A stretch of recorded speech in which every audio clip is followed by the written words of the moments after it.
Libra, Libra rising. How you doing, Libra? This is your reading for the Pisces new moon that's happening on the 27th or 28th of February 2025, depending on what part of the planet you are currently hailing from. Here in the UK, it's going to be about 1:45 in the morning on the 28th, so that will give you a clue about what day it's showing up. Hello and welcome. My name's Chloe. I work with card divination, astrology, and as you just heard, and as you can see, I channel multi-dimensional energies through my body, both in the form of physical and vocal light language. All of this brings in healing, attunement, and activation codes to the messages that want to come through, and it's likely to be happening throughout the reading. So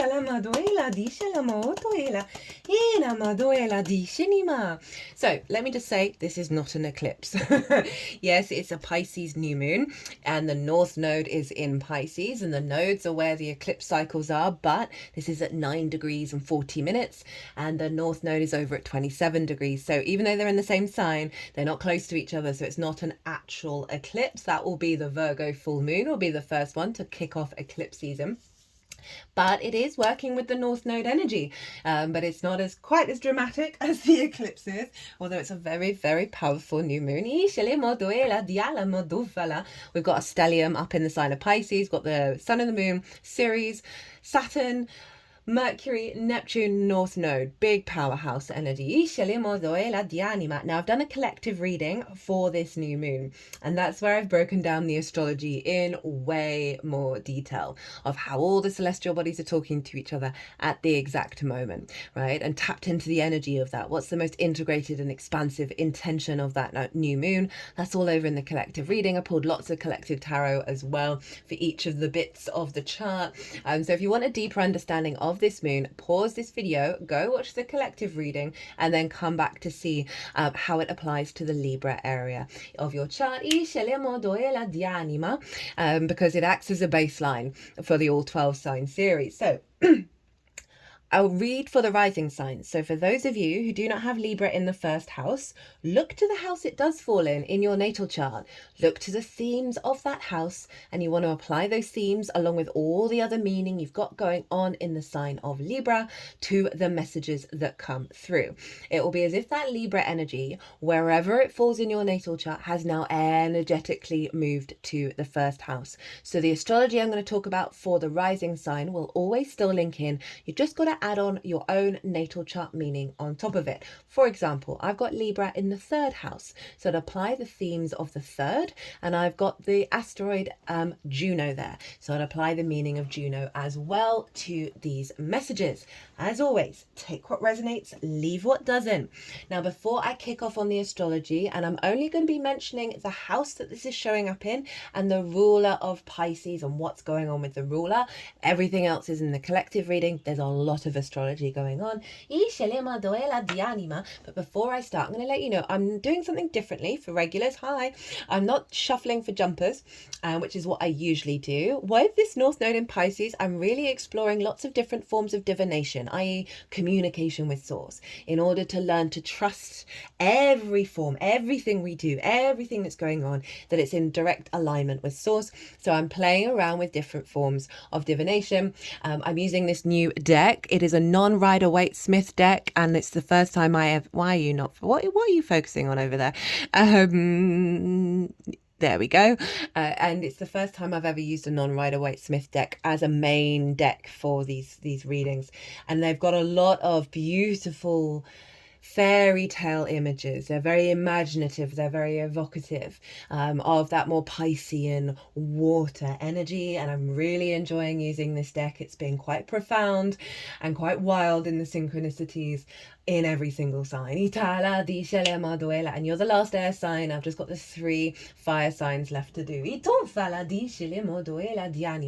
to be shuffling this deck while I'm talking about the astrology. There will be jumpers, but they're acting as like the pre-shuffle energy, the context to what's going to show up here. When I finish the astrology, I'm going to stop, shuffle the deck 3 times, and then take the first 5 cards from the top of the deck in a little grid formation here, and then we'll crack on with the tarot. I'm also going to be pulling cards from 2 different oracle decks at the end as well to bring it all together. So my lovely Libras, where is this new moon in Pisces happening for you? Well, it's happening in your 6th house, the adult in the room. Work, how you figure things out, work itself, physical health, routines, co-workers, therefore acts of collaboration, pets, and therefore acts of service. So it is, as I said, the adult in the room. We can struggle with that. We've got the Knight of Wands here, of operating from your instincts and trying to figure out your own truth with those instincts. As I said, we can really struggle to be the adult in the room. The Tower and Ishin, the world. So things, structures have been falling down to bring you to a state of completion. Of knowing yourself, right? Things have had to fall away for you to really get to be the adult in the room. Now, often we don't learn good versions of being the adult from our parental figures or the people around us when we were young. And therefore we find it difficult to step up to the plate, to take care of ourselves, to enjoy work, to look after our physical house, to work well with others. I find the 6th house is incredibly important for relationships. Yeah, we've got the Ace of Wands in reverse, of a block around your true instinct. If we don't understand how we work, how are we supposed to show up with other people? How are we supposed to communicate to others how we work and therefore be able to collaborate? It's a very powerful house. You've got a lot going on there. You've had Saturn there for a while. You've got a lot of sort of focal point on figuring out how you work in the best possible way, looking after yourself, caring for yourself, drawing towards you dynamics of relationships that really serve you're the strength of your vessel, right? So often with certain dynamics, we can then let go of all of those things where we take care of ourselves and prioritize other things in our lives that, particularly other people. And this isn't what this is about. 3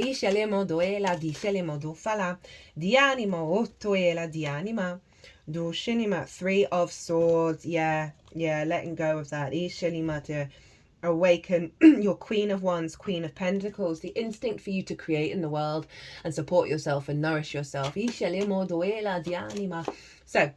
new moon in the 1st. First, 6th.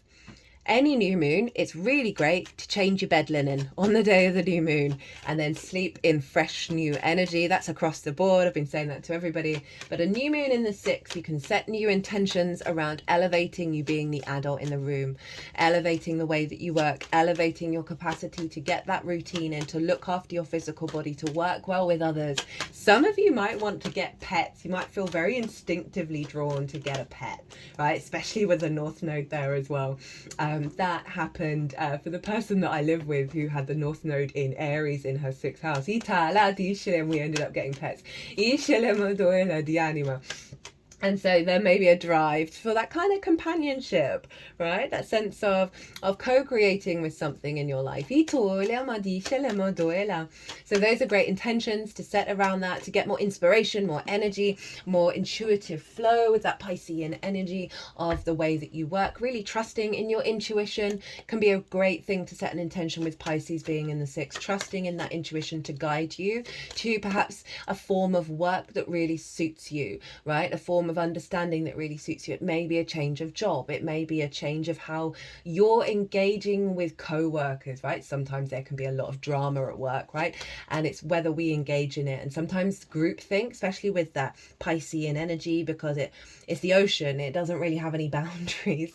And so there's this energy of absorbing a lot of stuff at work, right? Especially the way other people behave. And I can see this new moon really, you could set an intention of really being able to step into your own intuitive flow and not be dominated or governed by the people around you in the way that you work. You walking your own talk, right? The flip side to setting intentions with the new moon in the 6th is if you're kind of aware that there may be some blocks around you truly being able to be the adult in the room for yourself. It's not about not having fun, but it's about taking care of your physical vessel, finding the joy in work, all of those things that we have to do. 5 of Wands, like there being conflict, there being frustration of not necessarily being able to get things to manifest, right? Of letting go of asking the sun and the moon to reveal these things to you so you can do the healing work and the transmutation of that energy. You know, if there are, you know, if there's been struggles with co-creating with people, it doesn't just have to be at work, it can be in romantic relationships, friendships with the world. Of establishing a higher faith and trust that you're going to draw towards you, that which where you work together, as well as sort of releasing the wounds around that.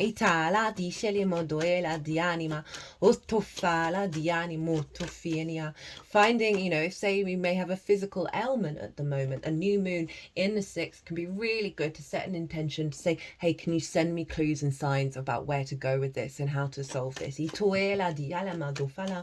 know, letting that inner child be able to step into being the adult in the room, because we find the inner child in the 5th house, which is obviously before the 6th. So those are the kind of intentions that you can set around all of this. Now the ruler of Pisces is Jupiter traditionally, and that's what I work with because that's what I've seen show up in my practice over the years.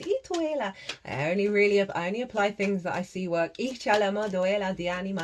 And so Jupiter is over in Gemini in your 9th house. I love a Jupiter in the 9th house transit, right? This is you being able to get more confident in your perspectives, right? The 9th house is all about perspectives. It's your morals, your ethics, your philosophies, your connection to book, religion, source, science, nature, all of those things that are matrices that are bigger than you, that you know you're a part of, and you're figuring them all out. It's about mastering of something that you've been learning for a while, as well as sharing your perspectives, because it's linked into teaching, and going and living somewhere that is unfamiliar to you for a longish period of time in order to what? Broaden your perspectives. Perspective is the key word. Jupiter in the 9th. If you've not caught the Jupiter in Gemini transit series, I really recommend it. It happens every 12 years in the 9th house, and it genuinely, Jupiter brings things together in order to elevate, in order to expand, bring a sense of perspective, of wisdom, of knowing, and with that comes confidence and a sense of feeling good about the way that you perceive the world, feeling confident in it, not getting shaken by what other people are saying. 7 of Cups, in reverse.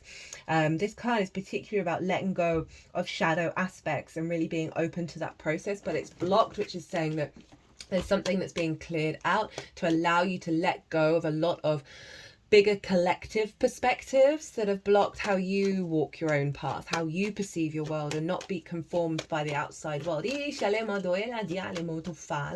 So Jupiter is like raising your spirits, raising your confidence around how you perceive the world. 8 of Swords. This has come out in all of the pre-shuffles for all of the signs so far, and this is the Jupiter and Gemini card. Limiting beliefs. They're shaking their head as if shaking out those limiting beliefs. So Jupiter is influencing Pisces to help you establish the way that you perceive in the way that you work.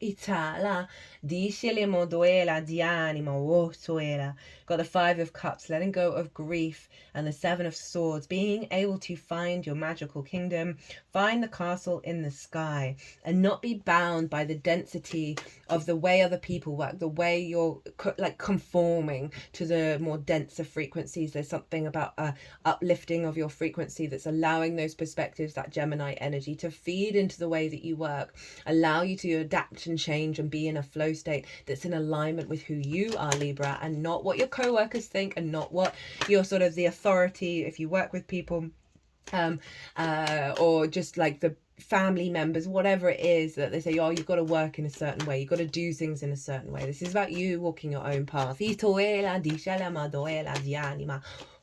hard to do, but this, I feel very strongly this is coming in. So who rules Gemini? Well, that is Mercury, and as I was saying that, we got the Page of Cups, which is a very sort of mercurial Piscean energy, and Mercury is over in Pisces. Now Mercury is the details, how we perceive our reality, how we engage with it, how we communicate it, and that Jupiter energy is the bigger picture. And so Mercury, you're getting a lot of downloads, a lot of clues, a lot of synchronicities, able to see the truth of things, able to enjoy, to have this energy of like believing that you're supported in the way that you work. You're being held by source. You're able to perceive that rather than perhaps go into a fear state. Or am I good enough? Is the work good enough? Am I taking care of myself enough? I feel like Mercury's coming in with a lot of love messages for you, of like support, of like, you've got this, don't worry, you really are, you know, we're so proud of you and we love you so much. Now Mercury is in Pisces, which is ruled by Jupiter, so Jupiter and Mercury are in each other's signs. This is called mutual reception. So they're essentially psychically hotlined to each other. They're facilitating each other's journeys in those realms, right? It's making it more of a flow state. It's very powerful. And they are, in fact, ruling the whole chart. So all of the chart, your whole chart, the whole chart of the moon is all funneling into Pisces and Gemini, right? There's a feedback loop between the two. So again, lots of this can be like, as a little side note, you know, out of the blue, a co-worker is going to go, I really like the way you do that, because Jupiter's establishing this sense of trust within yourself of how you put things into practice, and that Mercury is able to perceive that and engage with the information around the work to be able to apply those perspectives in full alignment of yourself. And you're no longer sort of seeking that approval, which often when we're not seeking things, it then comes rushing towards us. I mean, I smoke cigarettes, little roll-ups. And it's always the thing, the old adage, the moment you light a cigarette at the bus stop, having waited for ages, 2 buses come along at once, you know. The moment you stop seeking it. Right, okay, so that's the energy. So 1, 2, 3, let's roll. So we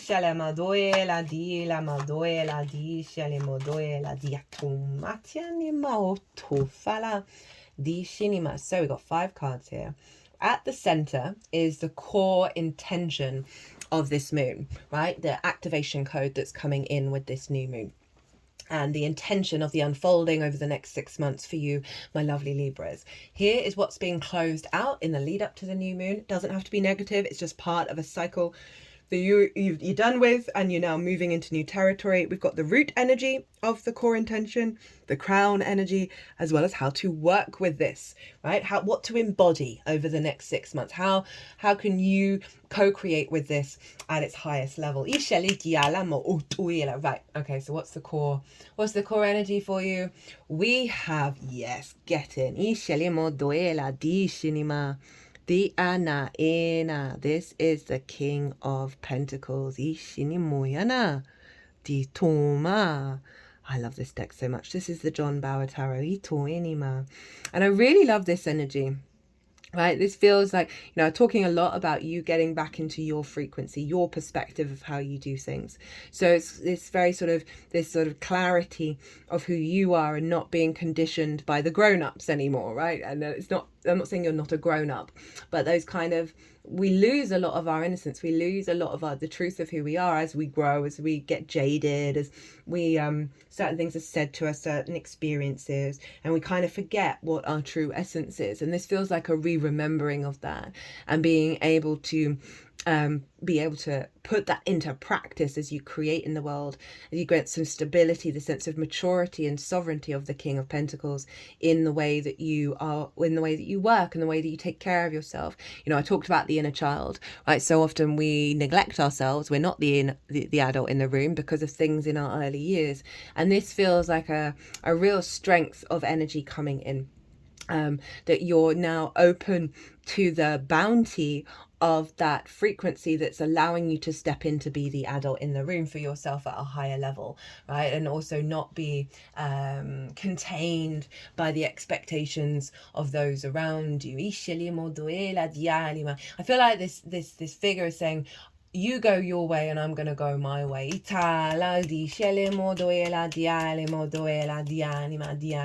it's not in like a judgment way of like, oh, you're doing it wrong. It's simply like there are many paths to get to the same space. But I love that for a workhouse. I love that for perspectives, of that sense of maturity and your awareness of how you're showing up. Where you're not carrying the baggage anymore. Right, what is being cleared out? we have Itala di Shinimo Doela di Anima. This is the Death card. I love this as the Death card. This is so beautiful. Right, the release. The release into the void. And it feels like this there's some guardian angels here who are holding on to the light that remains after you've gone into this void space, after you've let things go that have had an authority over you. Right, I remember I talked a lot about sort of the early years that really block us from being the adult in the room. And I feel like you are all these little stars that are now emerging from the great void, that these two guardian angels are collecting in these vessels and bringing them into a state of union, right? That multifaceted nature of self. That just feels so beautiful. It doesn't feel scary. It just feels like that you've had to go through quite an intense process. And Scorpio, this is a Scorpio card, and Scorpio for you is your skills and your tools and how you value yourself. That you've gone through a great purge, and what is coming through is your light body, right? And you see this with this figure who is more of light, that all these little pieces of light are coming to create this energy as you step into your sovereignty of how you build in the material world.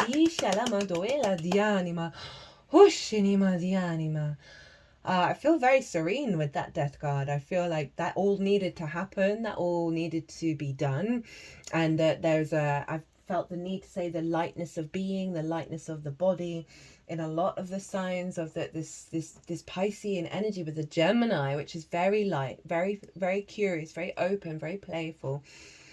That's embedded in our water body, that's just helping us release a lot of the heaviness. Right, what's at the root of the energy? Oh my god, that came out in the pre-shuffle. This is the World card. So this is the end of the major arcana. And this figure is looking at themselves, looking at the reflection that they've created, that they now can see themselves very clearly. If you think back in time, there were very few mirrors.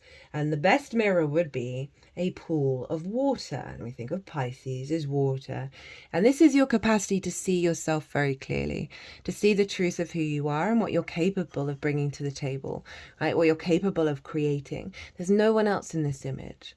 The trees aren't being reflected behind her. Just these two pillars that I feel are mirrors of the guardian angels that are with you, or your spirit team, or your guides and your higher self, whatever it is that you're connecting to, that are helping frame the truth of your true reflection. And I said, very powerful end of the major arcana, a sense of deep knowing within yourself of who you are, and being able to see that clearly because you've let go of so many distortions. You're not holding on to the baggage. And it's a Saturn card. Saturn's in Pisces, and Saturn's very mature, so it is the sense of being able to step up to the plate for yourself. But if you notice, this figure does look very youthful. They do look very playful. They're wearing lots of pretty things, so it's not about being so serious and work. That's not the vibe.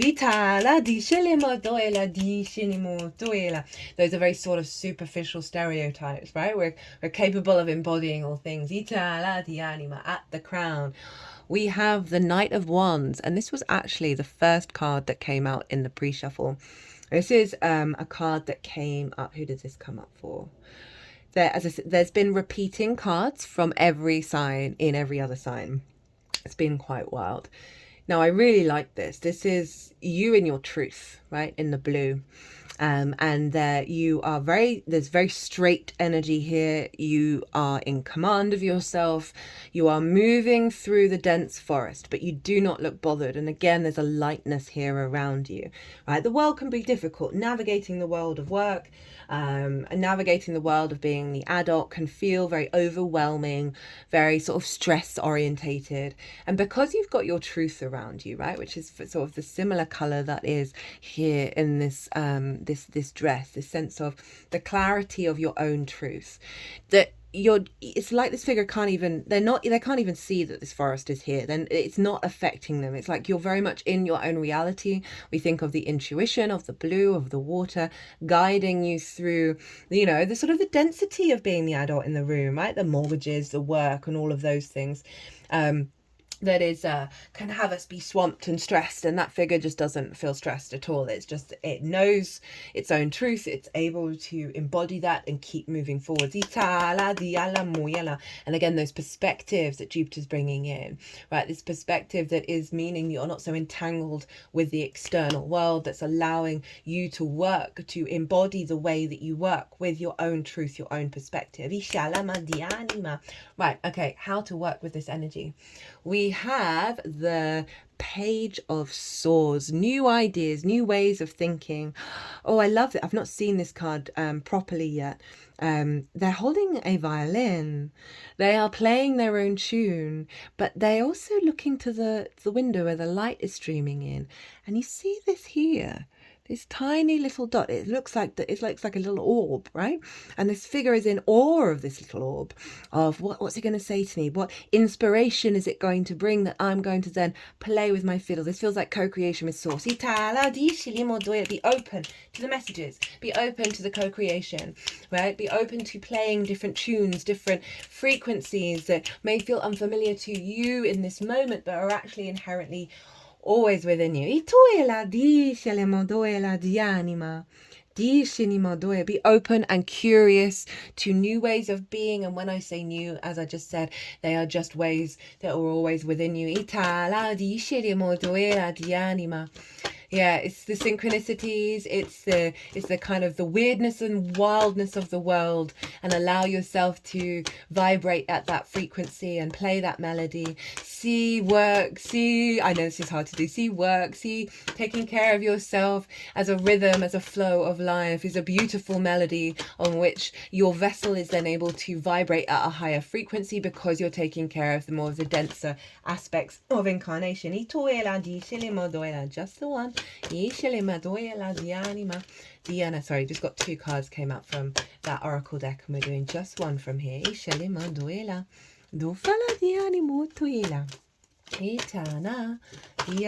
thank you. Diana. Yeah, that Page of Swords, I really love that. Being open to the frequencies around you that are resonating with you, right? Rather than the distortion and the chaos, the clarity of that single white light in front of you. Maybe you do some visualization, some meditation of a little white orb right in front of, because it kind of looks like it's at the third eye level. And see what wants to come through, or just bring that little orb through your third eye into your nervous system.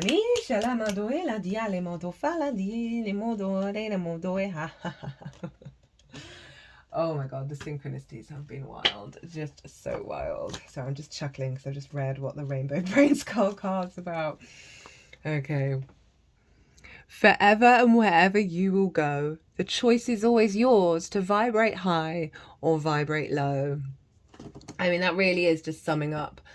And obviously the Lovers card is the Gemini card of making that choice to apply that perspective and put it to work, right? The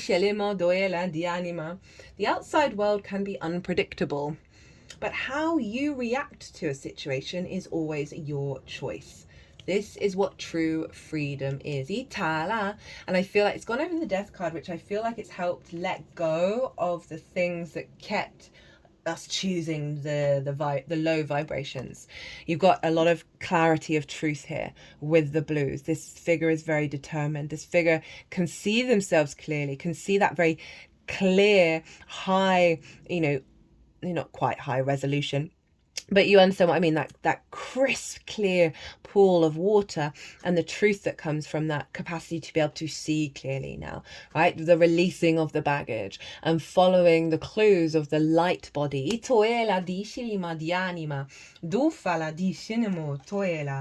Wild. Okay, so next up we have 32 and Merkaba. The frequency of Merkaba supports our ability to use our consciousness to traverse into other layers of reality and dimensions. It activates our access to the Akashic inheritance as well, merging the totality of our experiences into our present to serve our highest purpose. The word Merkaba can be loosely translated as chariot. It refers to the human light body. There we go. This is you training to bring the Merkaba in. Ituela di Shelemodoela. The energy field all around humans that is generated by the quantum parts of our DNA. Therefore, this field is quantum as well. It is in this field that we communicate with our consciousness and where our Akashic records are stored. The human Akasha can be described as the total history of everything that a human being has experienced on planet Earth, held as energy in the etheric field around the human being. This energy field, right, so rather than it being sort of a denser experience of all that wisdom, all that knowledge, it's now around you in this light body where it is not weighing you down in the same way, that sense of weight of responsibility. This energy field has the geometric shape of a star tetrahedron, which consists of two equally sized interlocking fields of the tetrahedra, pyramids with a common center. Through the counterspinning of the fields while breathing in certain patterns, it is believed that we can change or move our perception of reality into other dimensions. Love it. It is why the Merkaba is believed to be the vehicle that allows us to travel through different times and dimensions. The upward tetrahedron of this activation refers to the masculine aspect, its fiery colours indicating power, presence, and direction. The light coming out of its corners refers to the capacity to direct energy and presence. The downward tetrahedron refers to the feminine aspect, deep, dark, and mysterious, with spirals that indicate the flowing nature of the feminine. When these two opposing forces come together in perfect union, the Merkaba activates its full potential. This process is outwardly expressed through our search and manifestation of a love relationship with another, and inwardly through the equally powerful love relationship with ourselves. Both hold the potential of supporting our eternal and infinite capacity to create our reality according to our consciousness.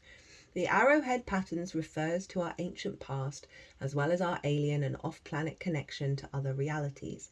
The water in the background indicates the emotional realm, the guidance system that helps us navigate through the world of energies in relation to our physical body.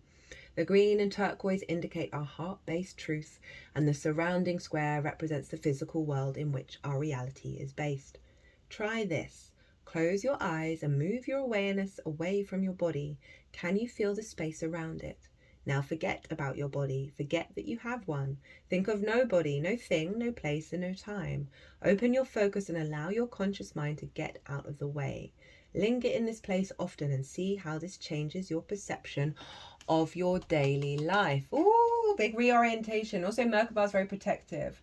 Right, so it feels like you're stepping into your capacity to protect yourself from the externalization of whether you're valued for your work, how you interact with your co-workers. You know, it's giving support to the physical body, but it is really allowing you to play around and engage with source at a higher level, right? Because I really do feel like there's a clarity here that's being activated, and they're just wanting you to practice with it and be an awareness of it, and not try and hide from the unfolding, because there may be certain parts of yourself that, and this feels like it's going to be a reflection of this death card, there may be certain situations that show up, one, to highlight that whatever it was that you thought was you that isn't you, that's fallen away. You may notice that spikes really quickly when you're in certain situations and then dissipates. Often find that's a way when you've done the releasing, the universe will then provide you with a situation, whereas before you may have got really triggered, and you may get triggered for a tiny amount, but then you're able to pull yourself back into your own center, and that's always very powerful when we do that. But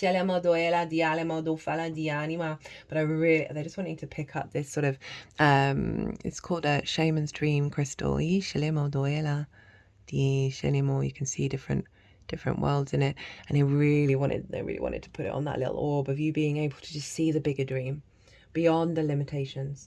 Beyond the fear, the root chakra. Well, my lovely Libras, I hope you enjoyed this reading. I hope it resonated. If it did, hit that like button. Leave me a comment. It brings me a lot of joy to hear from you and hear that it resonated. But other than that, my loves, be good to yourselves, be good to those around you, safe travels, and be well until we meet again.